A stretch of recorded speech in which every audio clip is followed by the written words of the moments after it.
violence verbale bi entre autres mais tey violence physique yaa ngi koy wax ku jóge ci Yewwi Askan Wi dal ci keneen koo xamante ne mi ngi bokk ci Benno Bokk Yaakaar. oui moom laa wax ma ne c'est regrettable mais xam nga aussi bu ñu xoolee la ñu gis ci image yi waa ji nekkoon au niveau du pupitre laa di wax moo pare wax bi xaw ma ndax pare na wala parewul ñu gis ko mu dirigé wu vers une dame mbéj ko mais ci diggante bi lan moo xew parce que comme ni ñu tam wax rek sénégalais ku feyu la ñu xam xamuñu ku tooñ. mais tooñ am na. d'accord Pape est-ce que tey jii mën nañ cautionner à l'Assemblée nationale qu'il y ait dérive yu àgg fii rawatina dérive yoo xamante ne c'est purement physique. non mën nañu ko cautionner dans la mesure où Assemblée dañ jàpp c'est le lieu d'excellence du débat démocratique mais également il faut ñu xoolaat tamit muy opposition muy pouvoir bi casting bi ñuy def ak député yi ñuy yóbbu parce que bu ñu xoolee ay député yi nga xam ne da ngay xool rek xoolal c'est-à-dire jarul sax ngay dem ci hémicycle bi da ngay xool image yi nga gis benn groupe député bi nga xam ne ñoom doo leen dégg ñu jël kàddu pour participer au débat seen mbir yëpp mooy xaar ñu ne Georges mu ngi wax nga dégg ñuy sànni ay xeer di saaga di truc donc ni ko monsieur Dianté waxee effectivement c'est la fin c'est l'aboutissement d'un processus parce que je crois que démb bi ñu toogee fii ñi ngi koy wax ñi ngi naan dafa mel ni que c'était fait à dessein mooy maanaam ut un groupe bis Benno ba nga xam ne Farba Ngom moo ko dirigé foofu c'est les insulteurs de la République c'est les chefs d'invective ak ñooñu nañ teg foofu ak beneen groupe bi nga xam ne ñoom Benno mooy nit yi quoi ñoom ñoo nekk foofu di jéem a indi le débat au même titre que les autres mais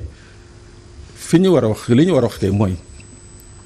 est-ce que l'Assemblée le président de l'Assemblée qui gère la police de l'Assemblée est-ce que bii député jógee saaga wala bon wax lu bon ci kilifa diini sëriñu diw est-ce que président de l'Assemblée ramené na kooku à l'ordre non je crois que c'est ça le problème qu'il faut se poser c'est-à-dire tamit mooy li ñuy wax fii chaque jour c'est-à-dire ce qui se passe à l'Assemblée c'est justement un reflet de ce qui se passe dehors mooy yow boo faree Benno Bokk Yaakaar wala APR fii dans la société que nous vivons tous les jours lu la neex nga def du mujj fenn la preuve xoolal activistes yi ñu jàpp dugal ci kaso bi ñaata waa APR Benno ñooy toog fii matin midi soir di la saaga di ma saaga di saaga yeneen sénégalais boo porté plainte du mujj fenn donc loolu noonu continuation bi moo dem ba assemblée alors quand le président de l'Assemblée ne prend pas ses responsabilités ramener les gens à l'ordre mais est-ce que tey mën nañu cautionner qu'un député qu'il soit de Yewwi ou de Benno Bokk Yaakaar ñu jógee venir en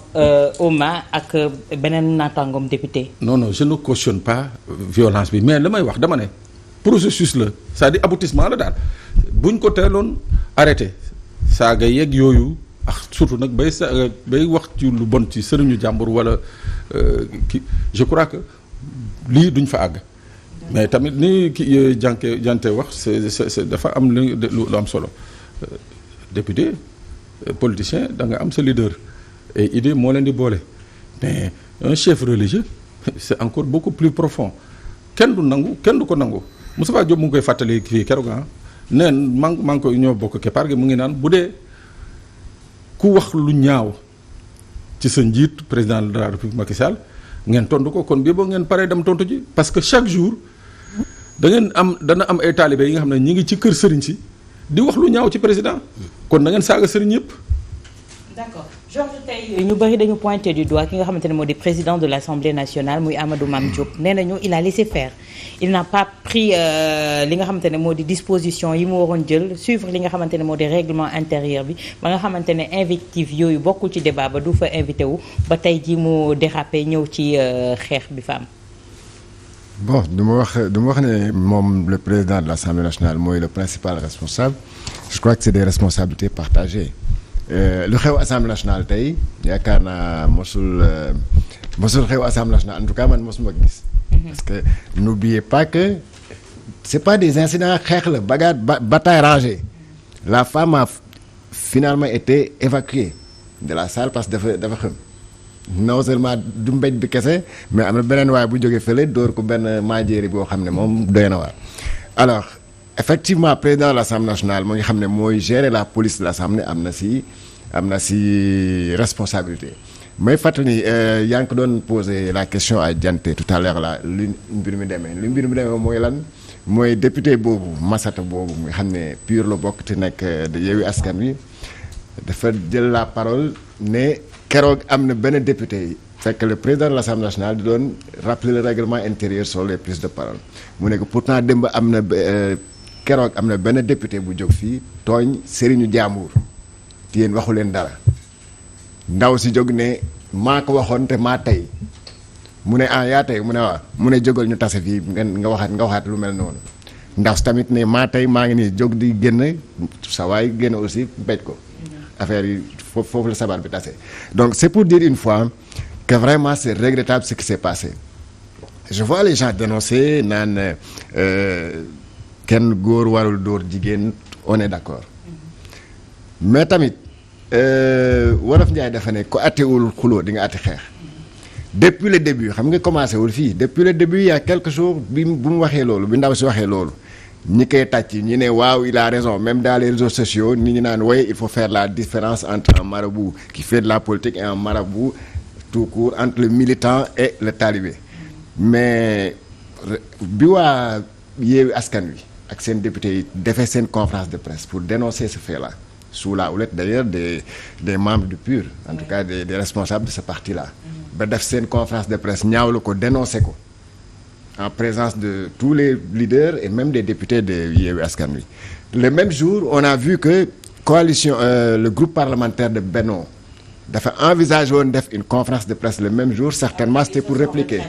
ils sont rétractés. man su bopp am na ki ma si waxtaanal si ñoom parmi les responsables de ce groupe là ma ne leen mais yéen pourquoi vous avez annulé votre conférence de presse mu ne non loolu c'est une stratégie parce que ñun on attend autre chose parce que effectivement on a vu que ñii wax nañu bu ñu waxee rek dañuy wax d'habitude oui on est en train de faire du ping-pong dañuy répliquer dañ leen di topp et tout ça mu ne ko mais pourtant vous n'aurez jamais dû annuler xam nga ngeen war a def da ngeen war a génn non pas pour teesante ak waa Yewwi Askan Wi mais pour présenter vos excuses maanaam ngeen jégalu si kooku lu mu wax parce que effectivement ñoom loolu lay waa Yewwi Askan Wi doon exiger donc ndaw si non seulement ndaw si jégalu parce que comme ni nga ko kii waxee ku ñeme de laa day effectivement ñoom ils trouvent des responsabilités ailleurs donc yéen waa groupe parlementaire da ngeen waroon a génn répliquer mais pas pour du mot à mot mais présenter vos excuses collectives non seulement au marabout mais à ces talibés yoo xam ne ils n'ont rien à cirer dans cette affaire là du ñu waa Yewwi Askan Wi bokk am na sax si ñoom ñoo si gën a bëri du ñu politique. donc je crois que dans cette affaire là bu affaire bi amoon bu présenter excuses yooyu amoon ñoom je crois que ndaw si tey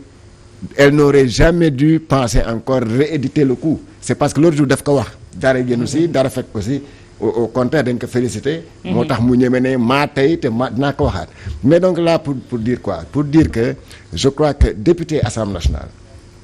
c'est comme le tribunal c'est comme un avocat l'avocat boo ñëwee au tribunal lu mu ñëm lu ko neex mu wax. da ngay gis sax muy daagu di téléphoner yow mi nga nekk le simple justifiable ñemoo ko def. il en est de même pour l'Assemblée nationale mais nag il y a des lignes à ne pas franchir mën na teesante ak procureur l'avocat mais du ko saaga ndey parce que xam na ne y a des lignes à ne pas franchir il en est de même pour l'Assemblée nationale bi nga xam ne c'est l'espace d'expression de la démocratie foofu le débat bi war a nekk mais on dit que loi bi may na ko mu wax lu ko neex parce qu'on dit que il est irresponsable en tout cas devant ses propos. Mais il y a des lignes à ne pas franchir également. C'est-à-dire même tey malheureusement le président de l'Assemblée nationale a rappelé le règlement intérieur mais c'était trop tard parce que fekk na ñu évacuer ñu suspendre séance bi mu door a ñëwaat ne nañu bàyyi di personnaliser les débats personnaliser les débats c'est quoi ngay wax loo xam ne ki nga koy jëmale nekku fa il n'est même pas député il peut pas te répondre. ñoom entre ñoom mën nañu teesante mën nañu waxante parce que sachant que boo ma waxee ma tontu la mais koo xam ne il n'a rien à voir dans le débat yoonam nekk aussi il peut pas te répondre je pense qu'on peut éviter ce genre de débat là pour en arriver à cette situation là d'accord tey situation bi àgg na point boo xamante ne tout le monde dañu jàpp ne mbir mi dafa jéggi dayoo PUR defoon na point de presse yéen leader Yewwi Askan Wi ngeen teewoon fa vous avez émis des menaces tey jii menaces yooyu ndax da ngeen koy mettre à exécution parce qu'on a entendu vos députés également menacer ne dam bi bu mu duggati ci hémicycle bi léegi yéen quelle est la tournure que vous allez donner à cette situation. oui xam nga sànq dama ne c'est regrettable. man dama koy regretter mais je ne le condamne pas ça n'engage que moi. Ah bon? Non, ça n'engage pas la coalition. Ça n'engage que moi je ne condamne pas parce que xam nga sànq wax naa la ndaw si bu mu waxee lu mu woy wax ba pare te nee naa la affaire bi scénario bu ñu bind la y avait une députée qui était là-bas qui la plupart du temps je dis pas tout le temps la plupart du temps avait des interventions pertinentes mais am na keneen ku ñu soxla woon à sa place te kooku mat na député ki ñu bëgg a remplacer ñu jox ko ay avantages yu bëri pour mu bàyyi poste député bi ñu indi fa saagakat parce que en réalité loolu lañ soxla bi mu amee les députés de Yewwi Askan Wi dañoo jóg ne la ligne rouge a été franchie. xam nga lan moo ci topp président assemblée nationale nee na moom day présenter ses excuses c'est à lui de présenter ses excuses mais ce n'est pas alors que c'est à lui de rappeler la femme à l'ordre. Certainement dañ ko ñaan pour mu jéggalu mu bañ ne du jéggalu parce que en fait c'est une transhumance man j'ai appris après te xam nga comme tuubeen da ngay def lu ëpp pour mën a faire plaisir au roi donc elle a dit qu'elle ne s'excuse pas le président du groupe parlementaire de Benno Bokk Yaakaar ne moom il va présenter ses excuses à la place de la dame ñu ne ko non yow waxuloo defuloo ki wax kay lañ ne nañ ñëw mu présenter ses excuses or loolu c'était pour la sauver parce que sëñ Moustapha ce n'est pas un leader politique il a le droit de mettre en place un parti politique il a mis en place un parti politique mais kenn mos koo gis ci langue politique n'est-ce pas donc aujourd'hui il y a des talibés de sëñ Moustapha yoo xam ne li leen affaire bi jaral ñoom rek ñoo ko xam ak yàlla donc bu ñu woon présenter ces excuses ni xel yi dañuy giif et puis on va passer à autre chose mais ils ont refusé de présenter leurs excuses ñun quand on est venu on a dénoncé l'acte parce qu'on s'est dit tant que ça s'arrêtait entre députés mun nañ ko supporter tant que ça s'arrêtait entre les députés de Benno Bokk Yaakaar et les leaders de Yewwi Askan Wi ñun mun nañ ko muñ mais quand même un chef religieux on pense que ils ont franchi la ligne rouge il fallait donc que ñu kii maintenant l'affaire s'est passée à l'hémicycle les députés sont conscients que l'affaire se règle au niveau de l'hémicycle ñoom ils avaient déjà pris la décision pour dire que il faut que la dame là présente ses excuses publiques parce que foofu la ko waxee te bi mu koy wax prise de parole bi rien n'indiquait que propos yi mu tenir noonu dina doon génn foofu donc elle a tenu ces propos là elle l'a fait sciemment et c'était prémédité donc aujourd'hui quand les députés de Yewwi Askan Wi demandent à ce que l'irresponsable président de l'Assemblée nationale qui a été installé par la gendarmerie et non par les députés et qui est sous commande ne prend pas ses responsabilités pour rappeler la dame à l'ordre et exiger le respect du règlement intérieur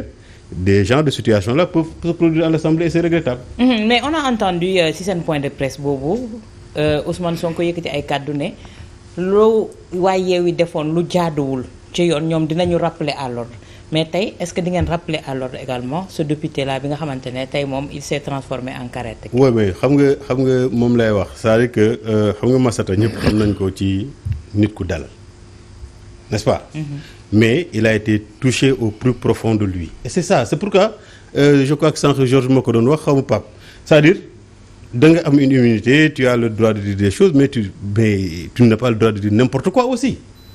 Quand même, un chef religieux, tu ne peux pas t'en prendre à lui. Ensuite, on se dit, on lui dit, si c'est comme ça que ça s'est passé,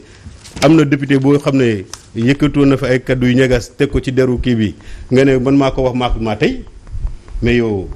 tu n'as pas yaa ngi bëgg a yee fitna bu dee fitna amuloon. C'était toi yow xam nga ne moom yow la mais yow buñ ko waxee boo waxaatee noonu c'est-à-dire que da ngay indiwaat fitna. D'accord tey Pape l'insulte à la bouche à l'Assemblée nationale tey ji ak li fa xew yëpp ndax yaakaar nga ne 14e bi dina continuer nii parce que déjà la situation s'est envenimée. Non dina continuer les députés. Et comment bu fekkee ne côté bu nekk da nga braqué wu fi mu nekk. non mais en fait mooy je crois voilà encore ça va être un rappel wax nañ ko démb nee nañ man dama jàpp que volonté président Macky Sall c'était de faire regretter aux Sénégalais cette 14e législature. Absolument waaw parce que. mënuma ne xamul woon le profil des personnes yu mu investir c'est-à-dire ay jamono bu doon toog libéré fi Amadou Wuri Diallo le trafiquant de faux médicaments ñu laaj ko mu ne non dañ maa jox ma signé mais fii ay investiture la mënul taxaw ne xaw ma woon profilu nit ñi ma investir je l'ai dit dama ne xamoon na ne que peut-être dañ koy gagner ci législative ou bien buy am majorité aussi ce sera une majorité mais vraiment voilà donc lu mu soxlawul ay débatteurs ay saagakat ak ay xeexkat la soxla comme ni mu ko waxee ci biir gouvernement bi mu formé un gouvernement de combattants gouvernement bi ñan nga ci gis mooy ñi dàqoon saaga fii ci télé yi ñi dàqoon saaga ci télé yi ñoon nañ jël te alors que moom président moom moo doon taxaw di wax ay militants am ne man muy directeur muy ministre ku si gañewul je te débarque mais ñiñ fi fal fii ci récent gouvernement bi ñoom ñëpp à part une ou deux exceptions kenn gañewul dañu leen duma yu métti donc ça veut dire que tey jii sa volonté je dis encore et là foofu laa tiitee foofu laa daan que président ou bien il y a un problème c'est-à-dire que le président Macky Sall ne mérite pas ce Sénégal là quoi parce que Sénégalais yi jiwuñu ko lii ba mu bëgg a jël Sénégalais yi mettre leen dos à dos c'est-à-dire que tey jii dafa mel ni que c'est le but recherché j'en suis pas sûr mais j'ai l'impression que c'est le but recherché léegi nag si le débat va continuer à l'Assemblée oui il va continuer parce que nag député yi mënuñu leen fay nag grassement ba pare nag du ñu continuer du ñu waxal au nom du peuple léegi dina am nag député yi nga xam ne comme ni mu amee nii daañu wax daañu liggéey am na ñi nga xam ne tamit daañu saaga daañu xeex. d'accord tey Georges est-ce que da ngay partager avis wu Dianté ak Pape Sané que c'est le bon vouloir du chef mu transformer hémicycle bi en ring tey jii et la finalité c'est quoi. bon mën na nekk une stratégie parce que mais li ma jàpp li mu wóor mooy que comme il y a eu même des députés yoo xam ne di leen pousser à la démission ba ñu démissionné pour céder le poste su ma dégloo yenn kilifa wala yenn waa Benno Bokk Yaakaar nga xam ne tey sax ñu ngi suggéré naan ne président Macky Sall jël pas yooyu nekk assemblée génnee leen dugal fa ay boy c'est-à-dire que ñooñu xam nga ñii ñëwuñu pour des débats c'est-à-dire ils veulent la confrontation parce que ñoom dañ koy wax nañu jël ñu mel ni ñoom Cheikh Diane Gadio ñu xam ne dañuy nekk di tenir un débat intellectuel nañ leen génnee ñu dugul sa ay boy yoo xam ne ay raag moo leen fay tax a ñëw donc c'est ça tu as vu même aujourd'hui les derniers venus Matar Diop Moussa Sy doon wax Matar bu gàtt bi moom tey moo simi sabadoram moom dañ ko suppléé woon dañ ko dugal rek mu ne assemblée nag dina commencé moom moo ne nañu takk nit ñi bu ñu yemati ci la voilà moom moo ko waxoon keroog xam nga lu wax yu mel noonu kooku moom vraiment kon xam nga kooku débat indi ko assemblée yëkkati niveau débat indi ko assemblée nationale xëcc débat bi suuf moo ko indi assemblée nationale c'est-à-dire ramener le débat de l'assemblée nationale au ras de pâquerette et là le plus grand perdant c'est qui c'est la coalition Yewwi Askan Wi parce que la coalition Yewwi Askan Wi moo amoon comme credo une assemblée de rupture maanaam ñu ñëw indi ay députés yu bees un débat d'idées oui. malheureusement le camp d'en face c'est-à-dire le camp de Benno leur a tendu un piège consistant à faire quoi les amener dans ce débat de ras de pâquerette pour qu'effectivement Sénégal ne voilà yéen depuis bi ngeen amee ce nombre important de députés à l'Assemblée c'est l'Assemblée nationale yàqu et vous risquez de voir ce qui ne s'est jamais passé à l'Assemblée. Ça a commencé aujourd'hui. Vous avez vu l'installation, comment ça s'est passé. Une installation houleuse qui a même amené le chef de l'État, président Macky Sall, mu génne def une déclaration dans laquelle il a menacé ces mêmes députés. J'attends aussi de la même façon que moom mu génn aussi pour remettre ses propres députés à l'endroit, à l'ordre, parce que là, lu ñu problème bu yeggee ba fii ñoom la responsabilité incombe à une de ces députés parce que moom c'est elle qui a franchi la ligne rouge moo provoqué et lii bu kon nee nii assemblée kenn du ko dissoudre moom dañ koy bàyyi ba 2024 mais lan moo mën a xew on ne sait pas di nga gis fii bu ñu moytuwul di nga gis fii député bu dugg fi ak paaka wala mu indi fi pistolet si biir assemblée mais oui mais attention il faut rien négliger la prochaine fois ay gourdin sax di nga leen gis fii biir assemblée parce que xam nañ ne léegi assemblée débat bi amatul lu fa am mooy jaay doole dóorante al kurpeñ ay direct ay maajéeri loolu ngay tax d'accord Dianté ni ko Georges waxee le grand perdant ce sera vous de Yewwi Askan Wi est-ce qu'il n'est pas temps que ngeen def rappel des troupes pour parler à vos élus également nga xool ban stratégie ngeen di mettre sur place pour continuer cette législature. oui xam nga les députés de Yewwi Askan Wi ce sont nos militants mais ce sont de grands garçons et de grandes dames yoo xam ne xam nañu c'est des responsables évidemment dañuy am ay concertation yoo xam ne mën nañ leen wax un peu ñun suñuy orientation rappeler